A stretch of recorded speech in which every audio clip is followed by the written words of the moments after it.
mosusu bazalaka komona soko tali na histoire ya bakoko na biso okomona ke bakoko na biso basalaka mokili bayaka na Afrique centrale wana na ba 690 après Jésus-Christ ba roi ebele ba roi to bazalaka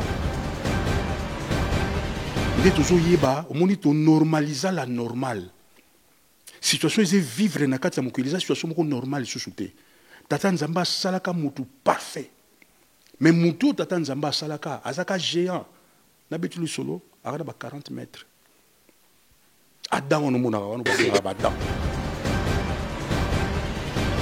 Chers téléspectateurs du micro du Pasteur Bobo, partout où vous êtes à travers le monde, nous vous disons bonjour ou bonsoir, ça dépend de l'heure à laquelle vous nous regardez. Nous sommes à Bruxelles, l'émission sera bilingue, toujours à Bruxelles, Bruxelles, capitale de la diaspora congolaise, mais aussi capitale de l'Europe.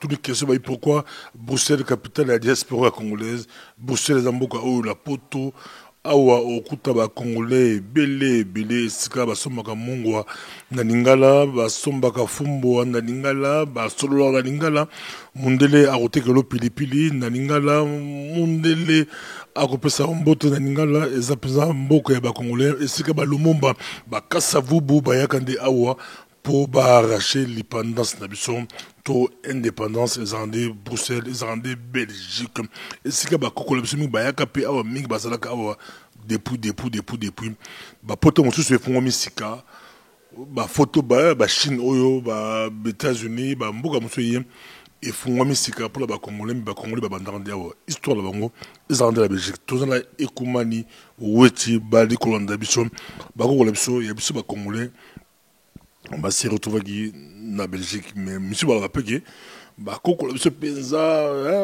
va se retrouver en Amérique, va kenda la bateau, la fimbo penza va kenda bateau. Au cours de l'année, et comment le wiki épisode de l'an et puis ça vraiment triste.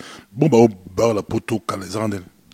Matono mingi ya yambo na pesi yo losako ba yenge mingi pe na pesi losako pe na ba téléspectateurs nyonso bazolanda biso.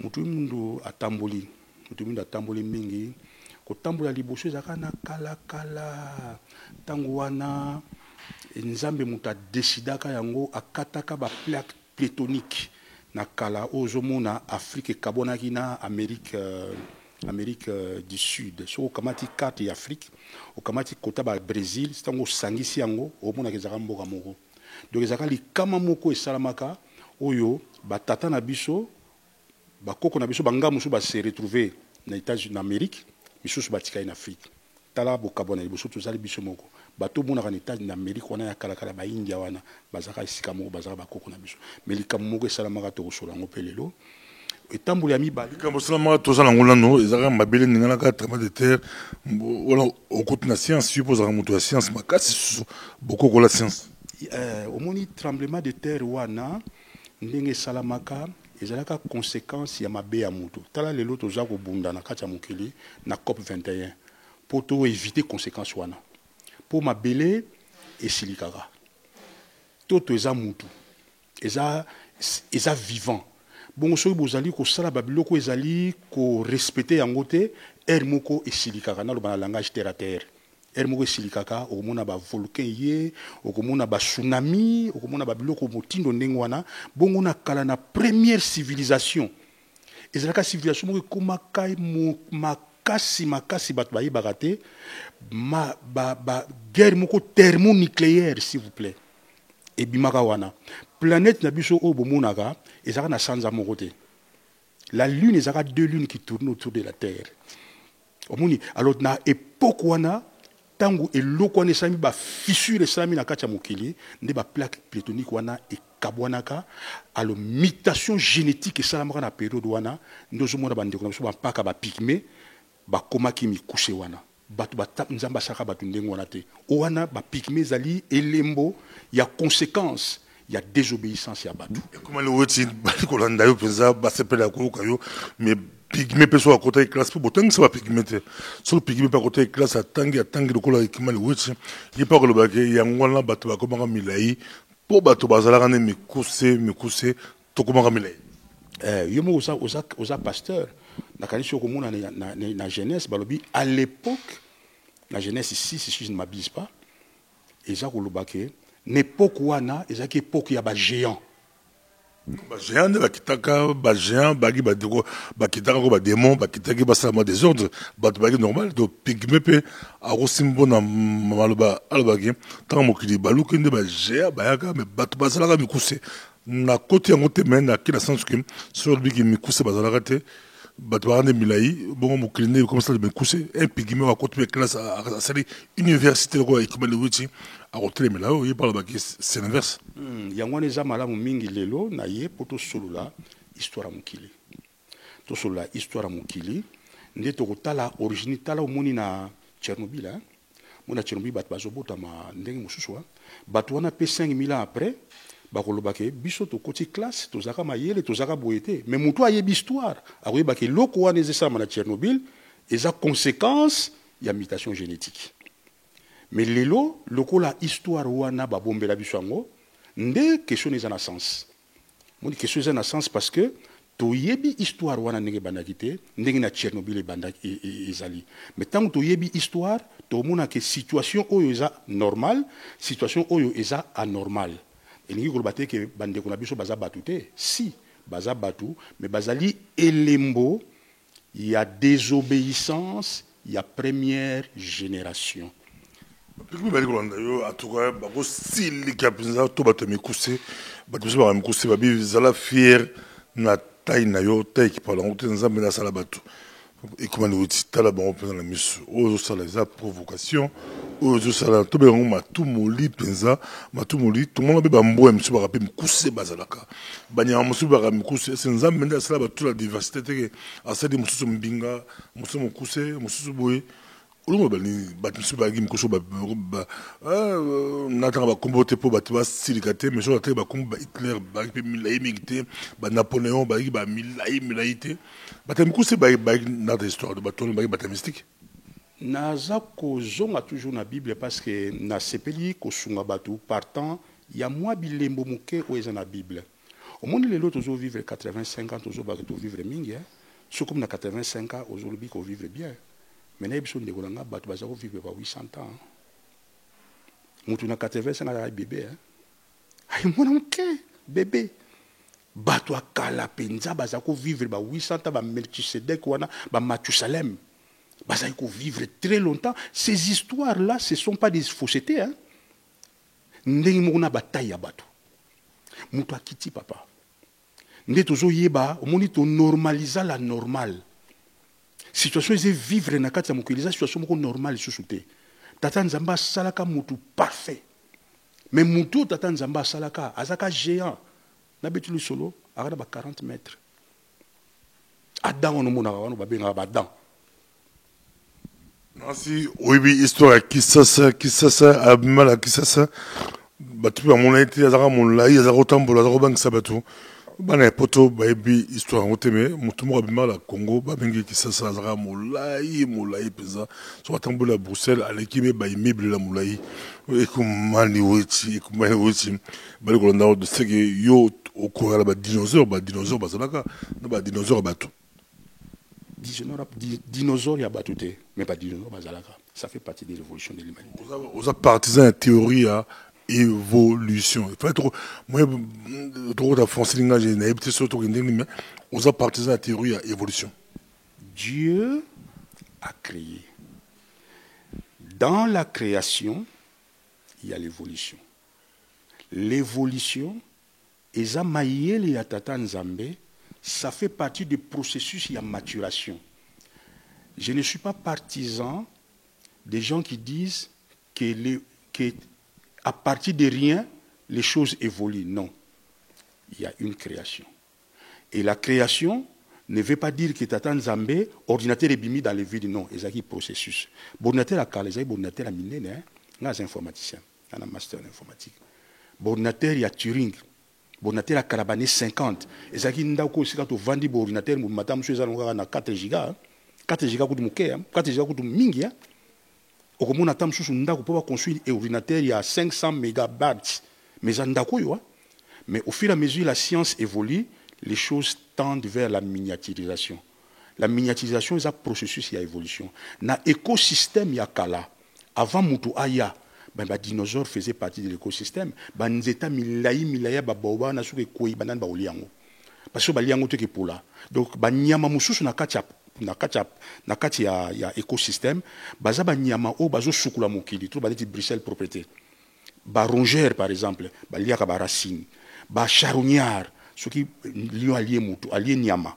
Nyama ne tikali ke pola, il y a aussi une infection. Alors il faut ba aigle bazala, ba charognard bazala pour aller donc ba nyama mususu tout ce que Dieu a créé ça a utilité. Et ça a utilité pour la organisation et l'écosystème. Et avant l'entrée de l'homme, ba dinosaures, bazaki ba nyama o bazaki ko assurer survie à l'écosystème pour na kolia processus évolution en attendant nous bazaki ko élaborer ma belé à travers ba être essentiel. Moni connaissance nyoswana et sili. Yangono moni nga nazo bénir tata nzambe a pesi moko kati na bino nazam nga moko te oyo azali na nzela na molimo santu to zongisela humanité connaissance wana poto banda la troisième civilisation otozo benga la reine christique civilisation ya Kwatulendo.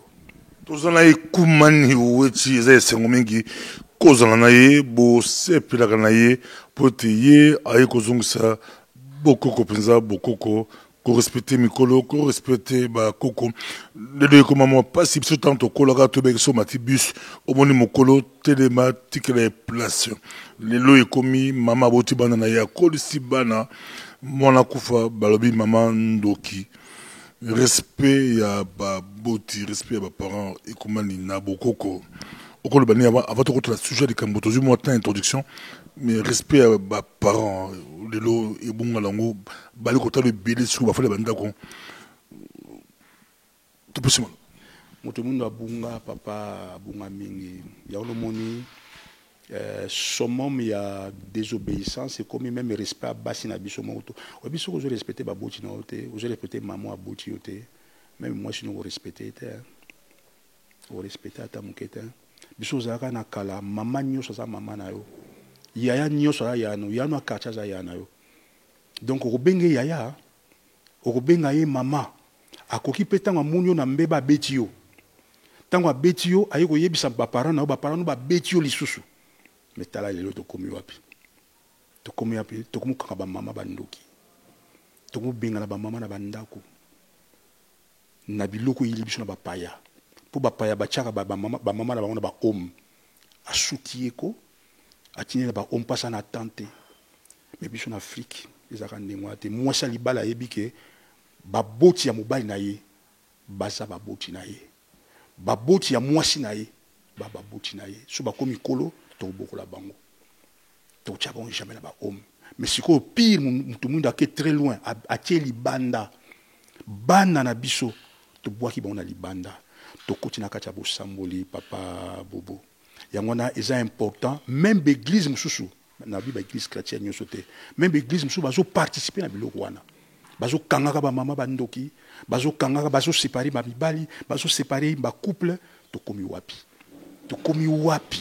il faut à un moment donné qu'on arrête ça parce que ce n'est pas comme ça que nous allons bâtir la civilisation du troisième millénaire toujours mona moto so comme okonza comme na base belé na bana mika ba 10 ans toujours bien un phénomène moko de la pente je crois si je m'abuse pas ko joa ba leki même ba leki ya bisopé azo bakomi ko la na batata na bango toza wapi mais dimanche ba l'église hein baso pasteur le ya linka 10 minaye l'essentiel a 10 mai isili to komi wapi papa comme on voit yo so chrétien l'église te za moi pas si ba te beli ba sa ba désordre na l'église ba mon la volonté pasteur rotia ba fiche à cette campagne tout le monde a rabanté bah comment avec l'église té mais ceux qui basent ma belle bango et comment ne veut l'église mais tous ceux qui prennent la yo au lobeni pour un message ni tous allons les lopeza bah le colanda bah fandi belé babi pasteur babu au kumbe de ceux comment ne moueti musika moto ya likambolo zali ni bah le colanda matondo mingi papa na ngai yambo nako senga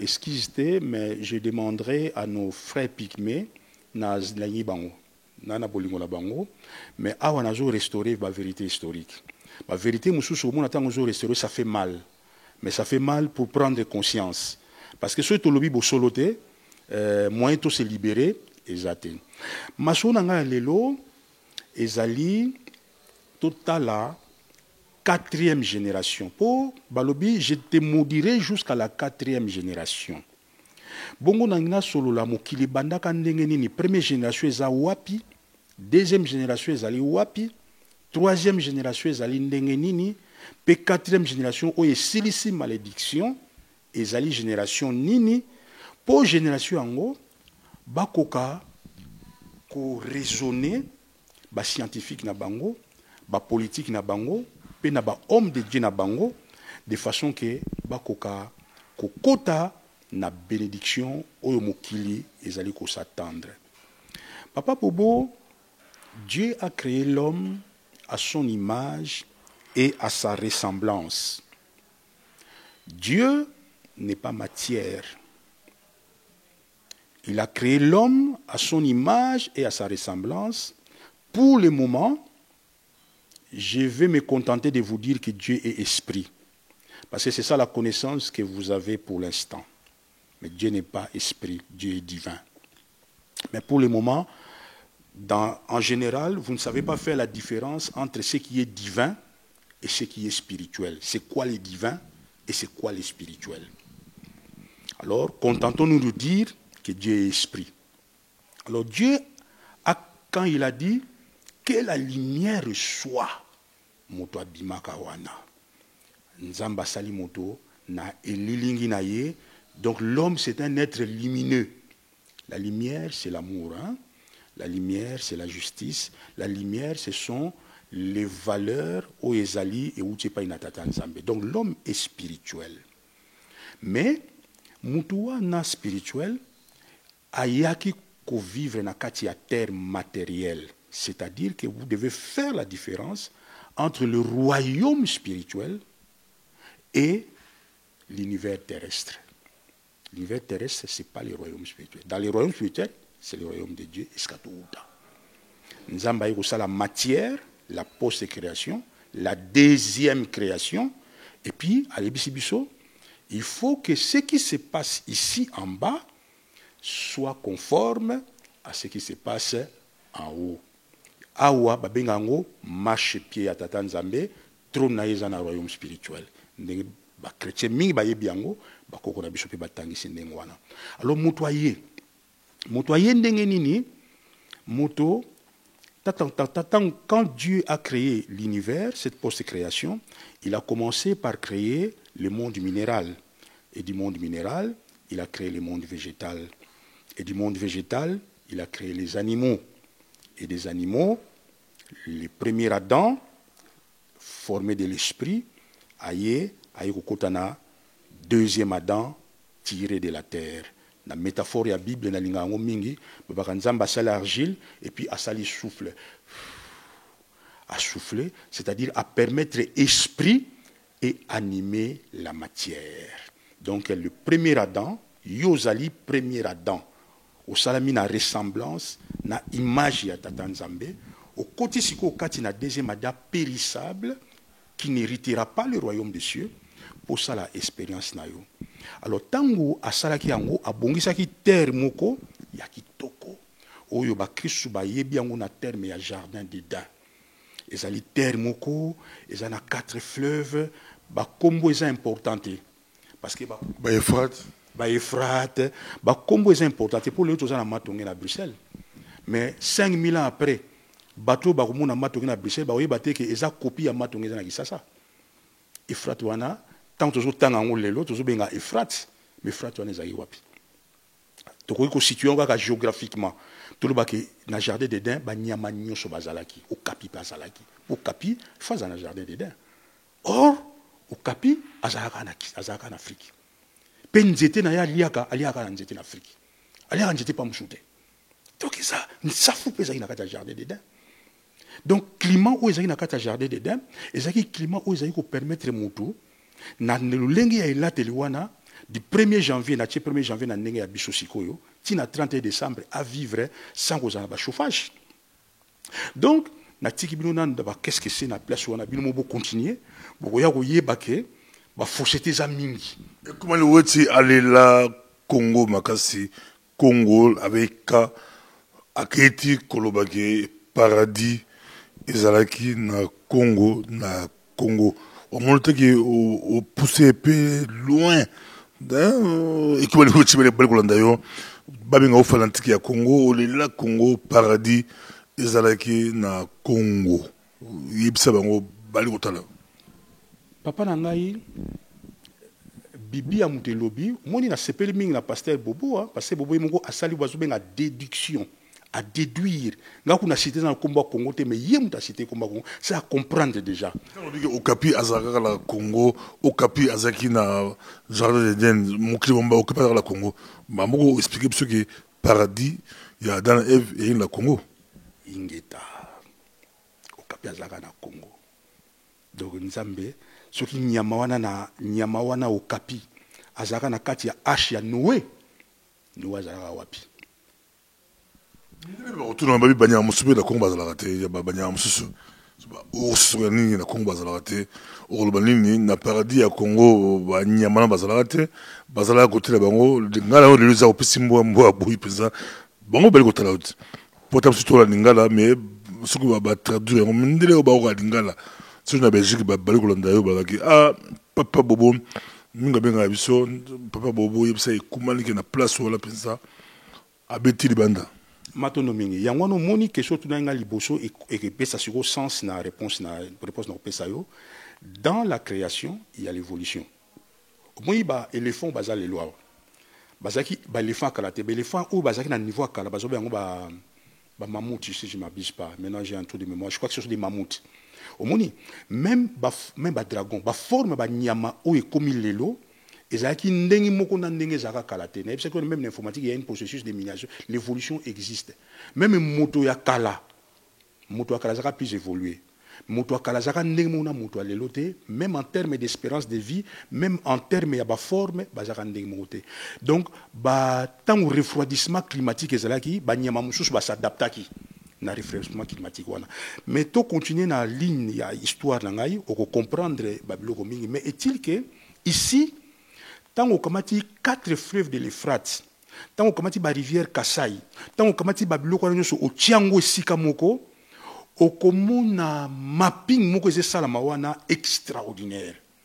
Et o koya komona ba richesse nyonso en termes ya sous-sol eza na mboka Congo. Ce n'est pas parce que je suis congolais, mais ce sont des vérités historiques. Moto abotaka wana. Et puis moto azaka à l'image Adam, c'est un terme tiré de la poussière, mais les premiers hommes, les premiers Adam, les premiers Ève, beauté féerique. Batumoko, bazaki na bonzambe kati na bango.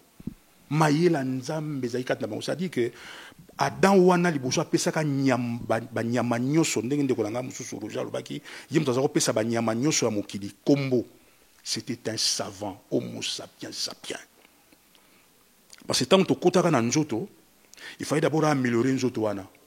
Azaki oba mindele bazolo ba rectus habilis sima ko comme homo sapiens sapiens pour améliorer nzoto wana. Ada zaki na mayele ya kosaka na te. Azaki ko solola na tata nzambe face à face. Azaki na terre la plus riche du monde et tonda kita ya kosaka na te. Ba safoutier ba pai ba litonge kitoko asalaki mokili kitoko kasi loko moko esalamaki loko ya pasi tata nzambe ayebisaki ye asala mokili à la gloire ya ye mais tala eloko ya likama ekotaki na première génération wana esika bavandaki batondisi mokili wana esika bazalaki likama nini ekotaki ba o ba Christ bazo benga Satan l'esprit mauvais l'esprit du mal tango pour azaka Satan te azaka Lucifer c'est-à-dire être de lumière ezalaki un ange ya tata nzambe un envoyé ange en tant qu'envoyé une entité de lumière pour aider moto na biloko muke muke pour akoka ko aider na évolution na ye na possession na ye na post création jouer côté la qui ya komona ke moto nzamba pesa ki supériorité sur bateau c'est quoi cela qui nini ana pesa mayela mabe oyo lelo ebomi Afrique kindoki apesi yango pa mwasi na pomme lelo topesa ba mikate topesa ba biloko ebele alisi mwasi eloko ya mabe eloko oyo tango yuso oli yango olio sala mpona lokumu na nzambe osala biloko nyonso mpona lokumu na yo moko esepelaki tata nzambe te na bible balobi tata nzambe abengani moto na jardin d'Éden mais tango abengani moto na jardin d'Éden elakisi nini moto ki maintenant bato bazalaka bavandaka batango basituation monene c'est-à-dire que bato bango moko okobukaka eloko yokoni non tikelo maloba continue na idée na yo po obunga nzela te mais na beti c'était na eloko moko nazoki bapel ya Amerika balandaka biso mingi na Amérique balobi yebisa ekomali weti ye alobaka bokoko mais référence kaka Bible banda ki Bible balobi banda moso Bible moi bandimo makasi ete po ozande kopesa ba référence sur Bible ndenge nzamba benganaki bango na Eden nzamba salaki boye bapesaki pomme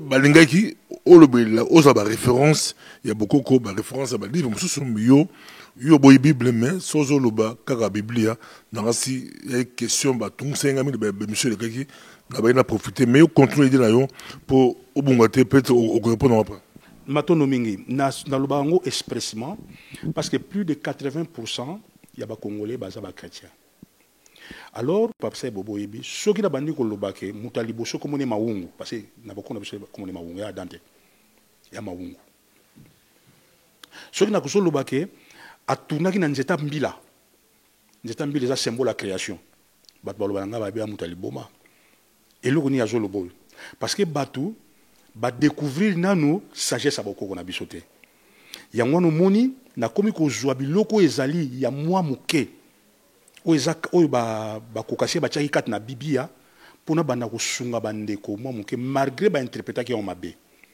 eza en termes pédagogiques pourquoi parce que moi naza bébé ko pesi kwanga te ba interpréter mabe to ba komi mabe na si et comme le wotse za matata bo sopo na bilimo lelo émission za matata penza ba interpréter mabe si ba interpréter mabe c'est que Bible la vérité mal interprétée to ba falsifier ba koma lokuta ba kolanda yo penza to moni et comme le wotse lelo za moto kitoko makasi non ils bien nazo c'est pas nous poser ils ont sciemment falsifié et dans l'interprétation et dans la façon d'écrire ba falsifia yango complètement n'a pas cet exemple qui fâche comment yo basé doctrine sur ce qui a été falsifié j'appelle le histoire kabati msusu ba fandi monsieur Baladalas na passion botna Dallas sur landaye na toutes les questions na yo sur la tuna qui était on le baba la faute du sud balangola bo qui question là que et comment le vote a basé message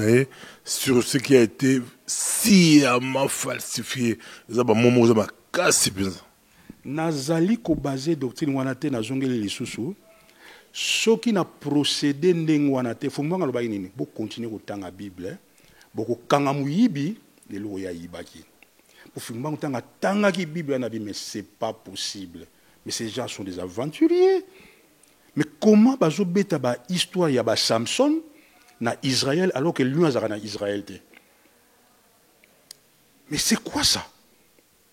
Akataki lion mais oiza histoire ya mutu moko boye ba koko na biso ba beta kango na kati ya mabele na biso. Mais comment mutu a commis Samson? Comment mutu oyo abandi ko kat les lions de la tribu de Juda? Depuis quand Israël azara na lion? Kenen na Israël même tilelo, lui a zaté. Omoni. Donc, ba falsifiaki melikambote. Le rôle est kota mingi na kati ya ba subconscient ya ba congolais et que ba congolais baza na promesse ya tata nzambe auto na kushite wana. Il faut na kena ba malembe papa. Sur base de quoi yolbi na Israël lion azalité. Na banda ko bokota ba Google, kota la Google za banda ko beta. Non, c'est pas une technique, la technique, si c'est possible, mais quand à Google, bêta déjà, est-ce que Lyon, na Israël, a raté, balobi, a usé micro de pasteur, bobo, tout le monde, vérité, avec la référence. Et ça, madame, na tigri bango, exercice wana, batala les origines, il y a Banyamaroua Lyon. Bac est même plus loin. Il n'y a pas seulement Lyon. Les montagnes de Sinaï. Batala Soki, historiquement, na Sinaï, montagne yali. Au Moïse a Matarangomba, na montagne de Sinaï, à Kenegozoa, les 10 commandements. Yogoma Sinaï. Mais Mouta, je ne peux pas parler des choses que je n'ai pas vérifiées. Comment la Sinaï? Pour moi, comment Sinaï? Comment Sinaï était. Mais na Tcheka, Sinaï très très bien. Il faut que nous ayons Sinaï, na Komati Sinaï. Montagne, Balikolandayo, ils ont micro du pasteur Bobo, et Cairo, Cairo, Caire, ils ont Moussikate, elle m'a nasna masre en arabe, babé en mas, qu'en Égypte, masre, arabe mino, ils ont Moussikate, Soroki, Irozamalamu, tous ont Silio, Maloba, Sozu Jérusalem qui n'est pas trop loin, il y a Égypte, au moins Jérusalem, il y a une montagne, la montagne est bien à Jérusalem. Nauti Jérusalem il n'y a pas longtemps. Naïd de Jérusalem. Mboga ba montagne. Na Égypte la na Sinaï c'est l'Égypte. Mongomba Sinaï ba kenda rapona ko kota le sera Moïse azo ba di commandement Mongomba ba kenda tilo. Et comment les autres sont OK aux amanango. Na zone sur po au toucher po mboga la koma la kenda yo kende bon orloba. On a ba livre. Parce que Bobo, je mets ma main à couper. Il n'y a pas de montagne na Sinaï. Je suis très sérieux. Ce sont des recherches que j'ai faites pendant plus de 5 ans. Na tuni ba israélien. Nga na solola même na ba rabbin. Rabbin à Molembe qui ba rabbin ming na soa na bango. Na tangi na histoire. Il n'y a pas de montagne. Lelo oyo qu'est-ce qui est plus ngala histoire Israël moi mingi pe netio mais quand j'ai été en Israël moi-même natambolo presque partout j'ai été surpris quand j'ai vu Jérusalem c'était autre chose par rapport à la Bible quand on commence sur place et pas différent il y a un papier mais comment se passe parce que Bobo Moni faut aller au courant. Il y a un grand débat théologique à l'heure actuelle. À l'heure actuelle, tous les théologiens veulent situer les montagnes de Sinaï en Arabie Saoudite. Parce qu'il y a un problème. Je comprends que je n'ai pas au courant. Il y a un grand débat théologique qui se fait aujourd'hui. À l'heure actuelle où je vous parle, dans le Vatican, il y a des débats sur les montagnes de Sinaï. Et moi, je suis au courant de ça. Tous les théologiens sérieux savent ça. Qu'il y a un débat aujourd'hui, il y a un pomme de discorde, non, probablement, ils sont dans la montagne ou ils sont en Arabie Saoudite. Mais ils ont écrit à Kala, parce que dans le Sinaï, il n'y a aucune montagne. C'est lui qui va vous dire ça, heureusement, le but est parce que dans la traité des menteurs. Tout le débat, non, c'est pas là, on a tous les avions, tout en Égypte, c'est à 2 heures d'oiseau, sur vol d'oiseau. C'est ici. C'est ils ont donc en Égypte, au Tali et aux Amalam. Moi, quand j'étais en Israël, n'a pas surpris. Ils ont dans un avion à la Zaventem. Moins de 2 heures, moins de 3 heures, dans un quartier à Tel Aviv. Il y a racine maintenant. Autonomingi, tout ça, la Nengwana, pour tout gagner temps, mais il n'y a pas de montagne de Sinaï. Parce qu'il ne faut pas tromper le peuple de Dieu. Le peuple de Dieu a droit à la vérité. Ce qui est sambela nzambe na solo, photos à la objectif. Donc, il défendre la certitude autour tout ça, l'effort la certitude wanezala, mutu na nzambe, aza mutu aza capable face à la vérité, il y a que pousser à la vérité. Mais mutu oyo face à la vérité, atikali kaka neloko na ye, aza na boko na sobe en loi ya mouvement. Mais on sait pas quoi c'est qu'on te dire et comment le outil a passé maloba. Est-ce que Bruxelles, il y a les lots, il y a, il faut situer Sinaï à Moïse, Yomonango Wapi, na Sinaï à les lots, c'est la même chose, il y a un moment de question, Bagotou Nayo. La question est Bagotou Nayo, par rapport à constituer Jérusalem actuel, emplacement, heureusement, il y a des vestiges, où ils permettent de bateaux. Bah qui temple à Salomon qui place tel parce que bazu ba reste bazu moi babiloko. Quand vous constituez place par rapport à l'époque c'est aussi autre chose parce que Mbokango et comment le lot Sinaï, Sinaï le lot s'est retrouvé à la carte d'Égypte, mais Sinaï, et c'est là que na mabelé à là c'est bitumbaza le lot moi confuse entre Israël, na ba juif pour récupérer Sinaï côté là-bas. Ça c'est une question intelligente. Là, je te donne raison à 100%. Parce qu'aujourd'hui, les débats, tantôt, les débats aujourd'hui, Nakatia Vatican, Nakatia théologien, Nakatia rabbin, ils cherchent à voir peut-être que le Sinaï ancien est en Arabie Saoudite. Les débats, c'est ça les débats. Mais le Sinaï actuel, là, je te donne raison à 100%. Ce qu'on a abordé l'Ikamuna Sansouana, là, tu as raison. Mais dans le Sinaï actuel, montagne yate. Le Sinaï actuel, montagne yate. On a affirmé par rapport au commentaire, quoi affirmé par rapport au commentaire, affirmé, ton petit battu, basa la recherche, tout continuer, balgolanda. Maintenant, on a aussi à la journaliste, ou bien on surtout débattre et ça va bien.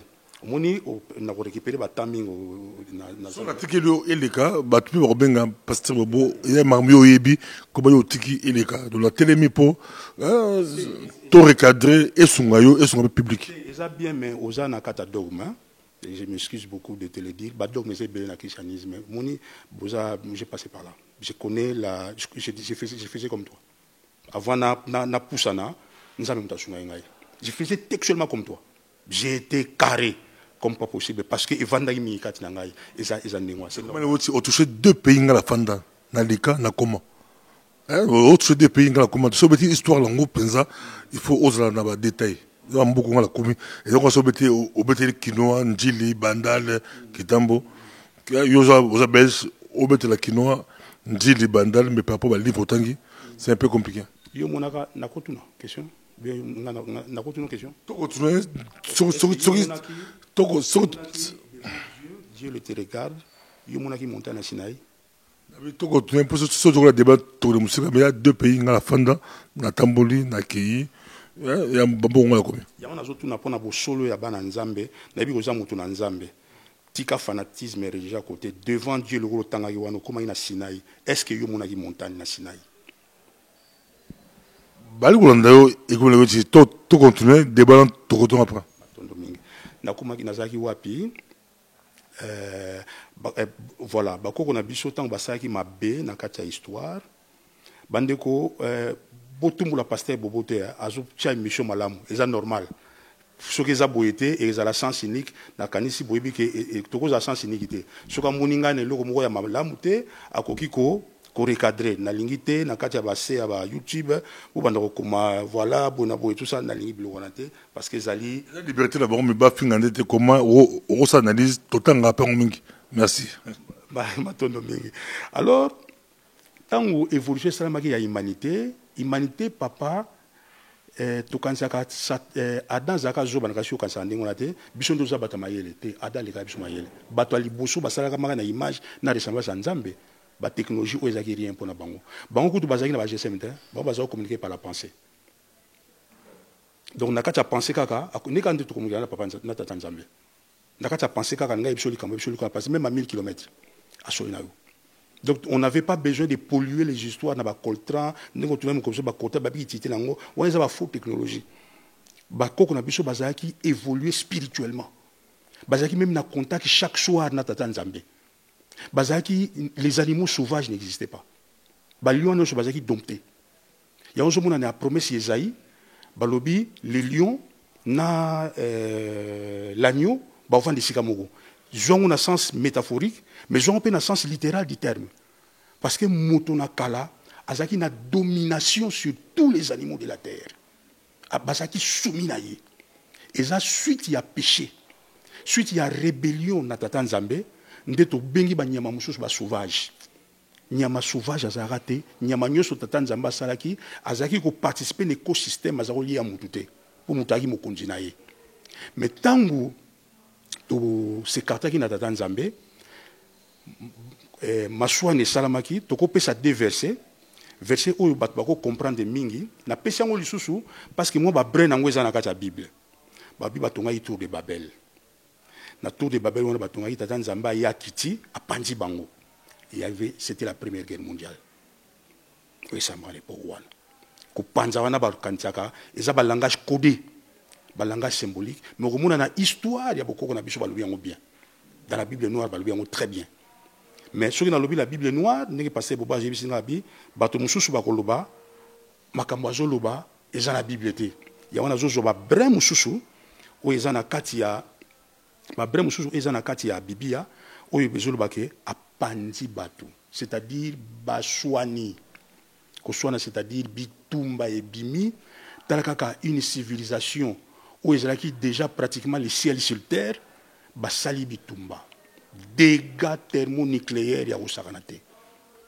ba Australie wana boyoka wana eza ba comment on appelle ça dans la science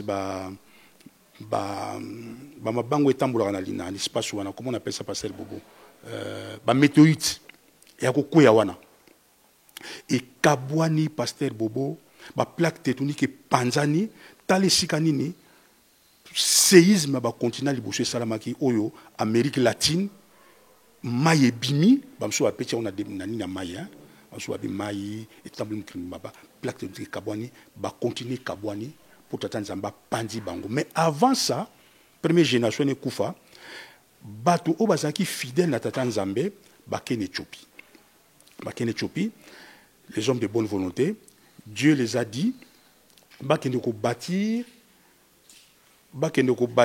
civilisation deuxième civilisation ba ko bâtir deuxième civilisation na deuxième civilisation ana ça dit que ba wuti na Éthiopie na sud ba qu'est-ce qu'en Égypte ba ken Égypte bon, on va tenter une deuxième civilisation majeure. Ba oyo batikalaka na espace wana et c'est ka guerre thermonucléaire et salamaki basali régression. Tala bande kona biso mingi oyo tozomuna régression wana et salami ezala en Égypte na et pas ba pygmée côté na biso même na Brésil. Na Brésil au mona typologie à Batouana Bazali. Parce que na ba plaque tectonique ndenge betamaki wana. Alors to bandi deuxième civilisation na Égypte.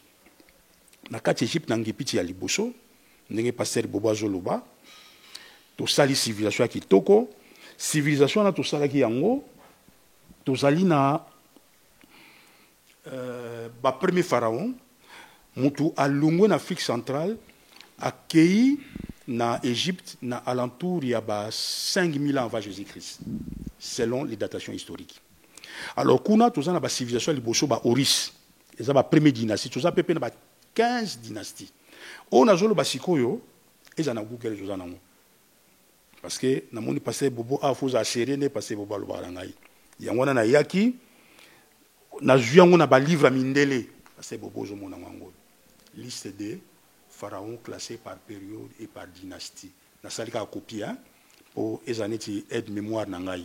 Ezali beaucoup ya mindele. Ezali te ke toloba passer Daniel ta créé yango. C'est quelque chose qui existe au komona pasteur Bobo première civilisation wana et bandaki na ba 3400 na ba 3000 o la mindele. Mais na beaucoup na biso ezali na ba 5000 ans avant Jésus-Christ, batongi une civilisation majeure, première dynastie, deuxième dynastie, au nyo saïba yindu. D'ailleurs, moto o tozo benga na mer, na boko kona biso, na ba livre bako kona biso to benga ke Congo nimi. Azalaki pharaon, il y a première civilisation où il y a archaïque, l'erwana écriture les anan, ba deuxième civilisation bandi, ba troisième bandi, nyo sozaki ka na boko kona biso titre comme na ba neuvième civilisation à travers ba toko ba metoket, tozako kende ti to ena ba civilisation ba dynastie zaki belé na ko pesa ka ba dynastie o eza important donc to bâtir ba grec ba komikoya les orientaux bakomi koya ba chinois bakomi koya batuna modèle bakomi koya ba Confucius ba yakawana ba Lao Tse ba yakawana ba prendre na bakoko na biso ezalaki kitoko ti tant comme na ba 9e 8e civilisation tour de Babel et bandisusu to bandisusu kokoya. Quand je parle de tour de Babel na explication sur ko bocha on ezikindoki. Donc, c'est-à-dire, Moto a commis centré sur lui-même. aza sous centré sur Tata Nzambe te. Alors tant que komi wana pasteur Bobo bakomi ko sambela mai bakomi sambela boye bandeko bokoko bakoyebisa ngai ke bakoko na biso basambelaka mai te bazaki bapolite c'était bayebaka Nzambe loi ya mati c'est vrai mais bakoyaka parce que tokosala centro-africaine te faut totikala na bosembo bakoyaka et na période où bakoko bakoyaka nde bakamataka bandeko mosusu bazobenga bana ya Héber les Hébreux plus tard bakoma bana ya Juda les Juifs batiaki bango na kati esclavagisme bokoko na biso ko banda na Afrique centrale ti na Égypte toyebaka babiloko ba esclavité mais il fit un moment na ba mélange wana Égypte ya ko beba ba pharaon o bazalaki wana ba kotisi bato mosusu na kati esclavagisme mais avant ça et bebaka déjà pharaon moko kombo na ye azalaka normalement Amenophyte 4 mais de son nom ba ye bien na kombo ya Kenatu biso to bien na kombo Kenatu mais ba mindele ba bengaka ye Akhenaton. Alors pharaon wana Akhenaton abalaka mwasi moko ya babylonienne baboti bana misato mwana liboso Nefertiti o bomonaka azaka mwasi ya pharaon te aza mwana na ye. Alors bayebota mwana mibale mais le problème c'est que mwasi ya pharaon wana Kenatu azali kolinga azaki polythéiste comme on dit ça azosambela Nzambe bikeko azako linga Nzambe ya Kenatu te.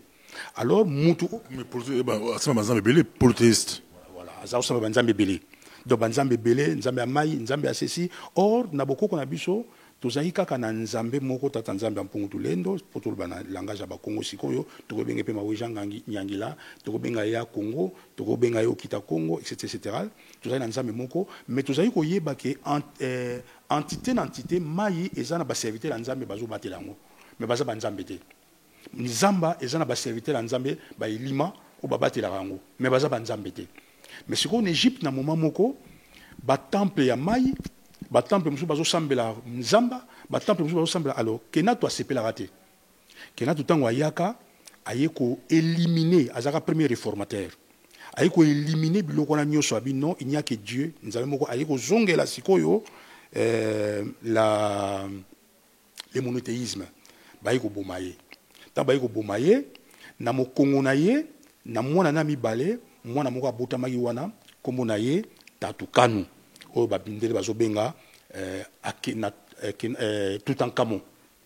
Toutankhamon na kanso soyo ka l'un des grands pharaons. C'est l'un des grands pharaons makufa na malaria azakufa na 18 ans babomaka ye d'ailleurs lo baye ko bomaye tant baye ko bomaye basa bateka babilo na statue voilà Kenatu mona ye azavma na Nefertiti mais Nefertiti mwana ye Nefertiti batu mingi bayebie ba trafiquer soit ba joie lokola mwasi na ye azaka mwasi na ye te azaka mwana ye babomaka ye batiaki na ndako moko akufa na nzala baboma ye c'est malheureux à histoire un jour on peut tokobeta histoire wana alors Kenatu Toutankhamon ye babomi Toutankhamon ta babomi Toutankhamon alors siko ba dynastie mususu à partir ya ba 19e dynastie 20e dynastie 19e dynastie eza déjà dynastie ya ba babylonien ba jui Égypte na okomona ba Ramsès bazaki déjà na tendance à babylonien Ramsès a inouate azaki déjà mwana ya mélange ya ba noir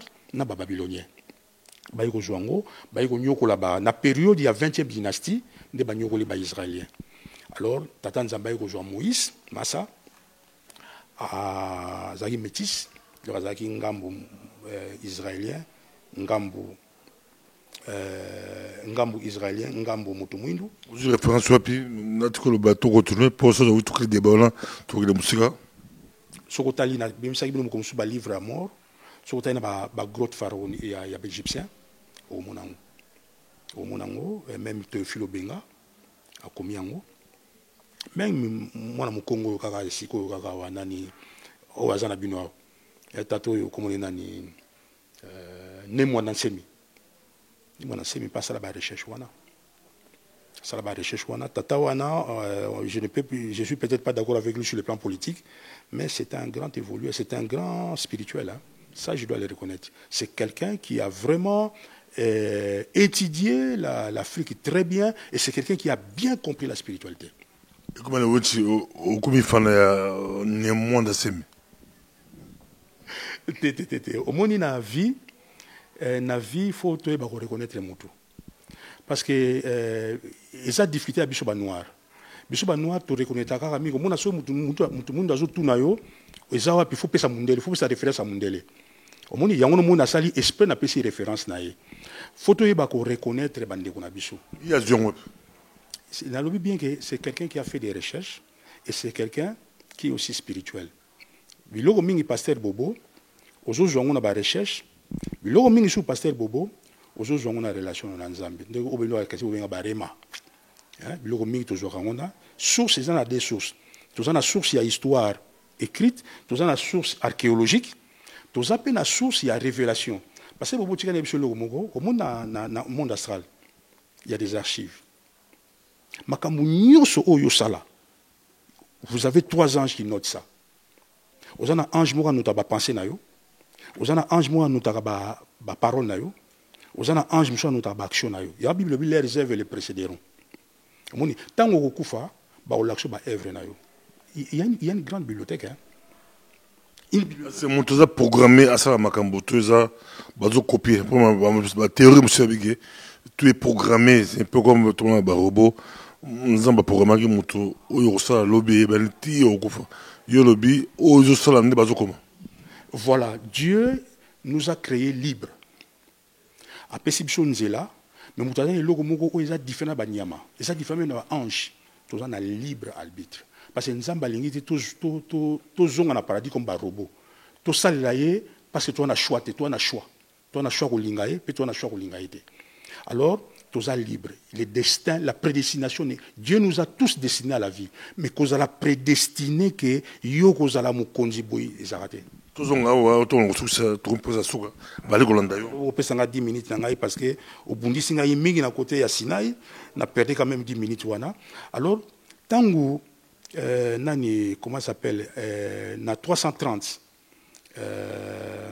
les Grecs là, Alexandre le Grand. Tant qu'il a sanctionné fin ya 360 avant Jésus-Christ, il a sanctionné fin ya civilisation égyptienne, bah koko ba longwe l'Égypte, bah kei bah côté Éthiopie actuelle, bah qu'est-ce qu'on a c'est.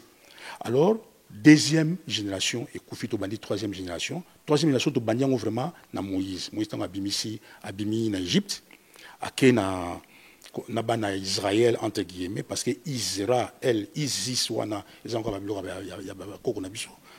Israël, Jacob Alobaki a coûté un nzamba PC comme ya Israël na seki parce que Isis ezaki déjà en Égypte, Ra ezaki déjà en Égypte, elle ezalaki Dieu. Donc le Dieu d'Isis et de Ra. Alors il y a le bi aza Israël a joué qu'on a révélation. Ce monde a donc c'est pas vrai. Ce sont des noms typiquement il y a beaucoup qu'on a besoin mais Isis ezanini Ra et Zanini, c'est encore une autre histoire. Il faut plonger dans Rayagi, Makiadi, Isereki, Matondo, El Ndenzambe, donc yo, qui n'ont pas de palikola d'ailleurs, tout ça d'ailleurs. Israël, on a monaki, au Boulandaki Awa, eza sorte à Trinité. Isis, eza la reine des cieux. C'est pas Marie, hein. Déjà la reine des cieux, il y a une entité féminine au ciel. Ma cour n'a pas besoin de Mamandombe. Blanc, initié allemand, Elisabeth. Mais ma cour n'a pas besoin de Congo d'Antoute, Mamandombe. Mais en Égypte, il y a besoin Isis. Donc, au moment pasteur Bobo, il y a une photo et une histoire très très bien. Photos en a maîtrise l'histoire. Parce que photos en a maîtrise l'histoire. Tant que nous avons Israël, on comprend que les vrais Israéliens sont abissés. Parce que ça va comme on abissé. Mais dans le Kiwana, tant que Moïse a bandit troisième génération, nous avons dit bon, na bandit la noir na première génération, na bandit la noir na deuxième génération. Alors, bino siko bozong en Afrique centrale, bon ça la exode, jusqu'à ce que vous allez trouver le pays où coule le lait et le miel. Alors, ngai na kobanda, troisième génération, na ba hébreu, bango bakokoka, sikoyo kokende ko alimenter tous les orientaux et tous les occidentaux. Il y a un moni à partir du judaïsme est boti islam, parce que est boti pe christianisme. Mais pour bota christianisme, pour moi salamaki wana tata nzamba visita ki peuple naye, ça je conseille aux chrétiens. Batu mingi na kimbangiste et pourquoi osa ko insister pour na Jésus? Oui, parce que Jésus c'est un fait historique. Tu crois qu'on insister pour na été. Donc na ko boya ngote. Jésus te bolimbisi maître au choix. C'est un fait historique. Mais dès qu'on l'obake abota masan tata, on est autre chose parce que on est comme une violation à la nature, on est comme n'importe quoi. Aza fait historique, alina tata na mobokoli Joseph.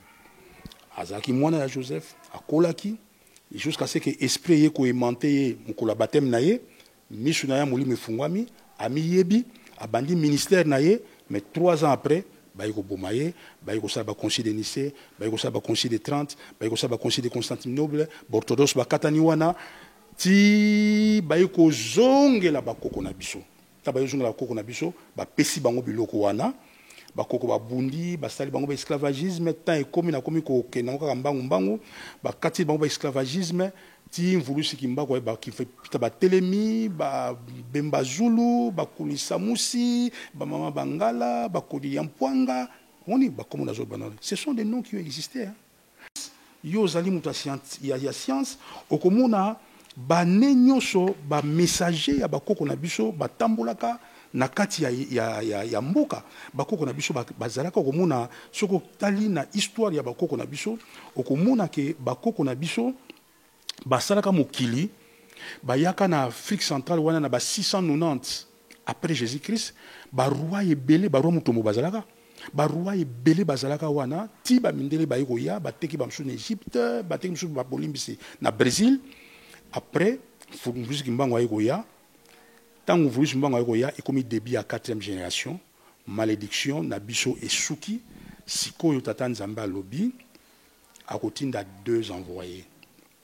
À routine Moïse, à routine esprit à prophète Eli, pour na ko lamusa bananaye.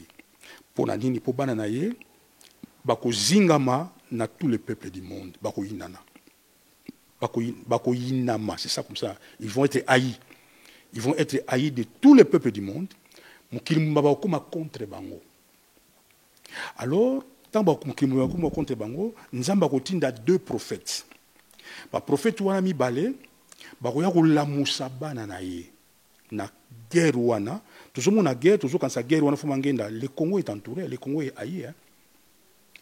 Pasteur Bobo, les prophéties sont en train de s'accomplir.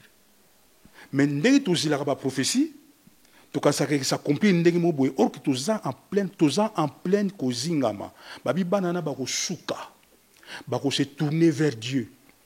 Mais pour pas se tourner vers Dieu, il faut battre ya bango. Dieu va ramener le cœur de ses enfants na véritable foi.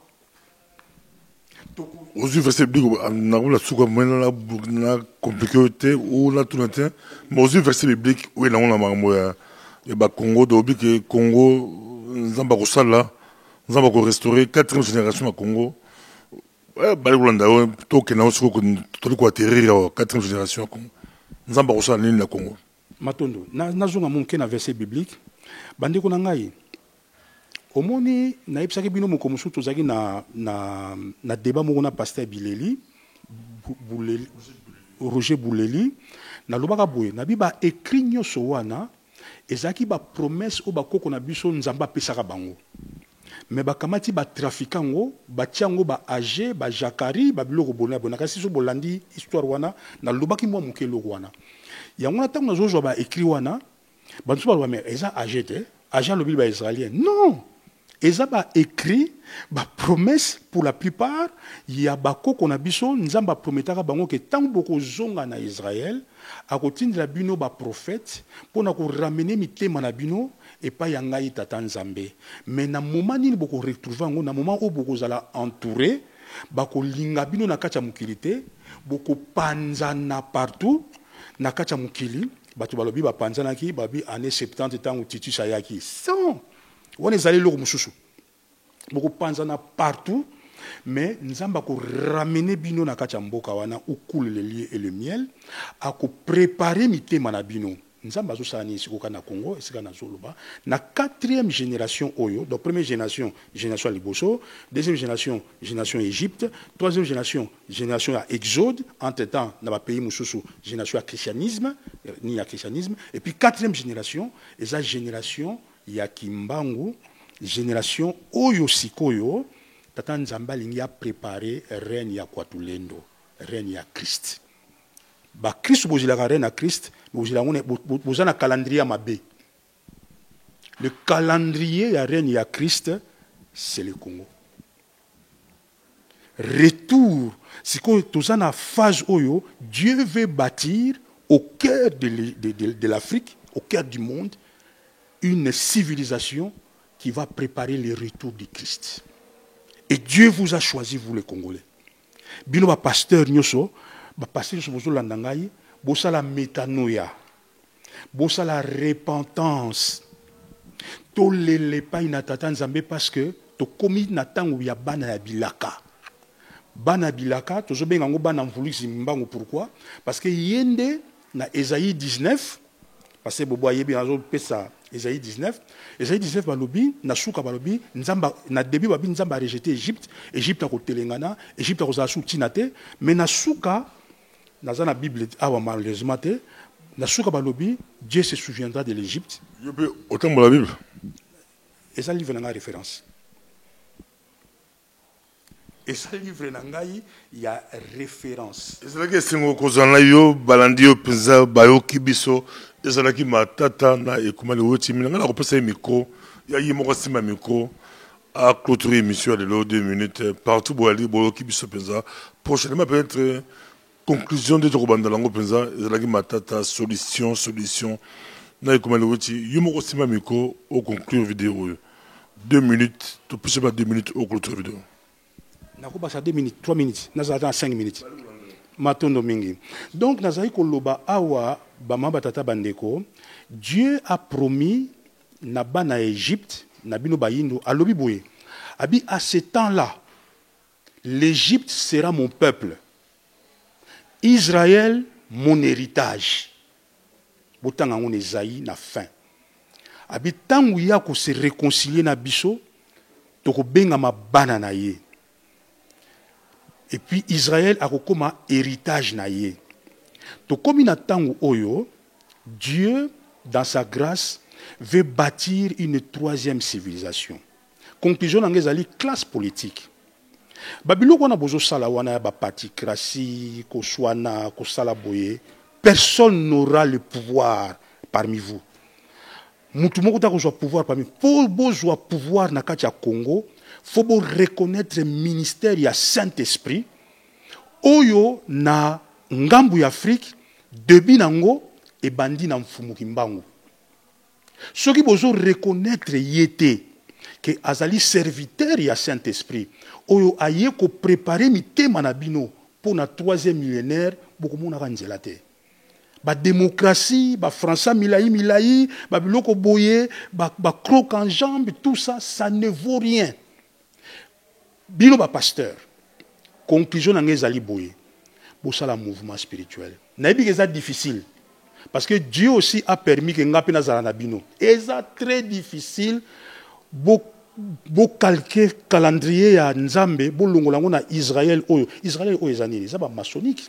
Israël oyo ba Illuminati Israël oyo ba serviteur ya Nzambe te bo tala ba fuina ba ona kata mukili les vrais serviteurs de Dieu les vrais Israéliens ce sont vous autres là les pasteurs binonde boko telema bo sangana bo tika ba division bo zana humilité ya ko yekola la doctrine exacte nde boko kelena to keleko ba homme scientifique oba vandi awa Nzambe alobaki na Kimbangu abiso to zongelier les 3/4 des autres inventions ba homme scientifique ya minene bakoya to ko sala babiloko ebele Afrique ke zala développer talesika nini Kwatulendo akoya oba msu ba bengi Jésus Christ to koya sikoyo à partir ya Afrique tokosala rayonnement ya mokili mobimba tokobanda civilisation majeure oyo na suka na yango tokozonga na mokili molimo pe ba oyo bakokoka kozonga na mokili molimo te sika wana nde bakojuge bango pe ekezala deuxième seconde mort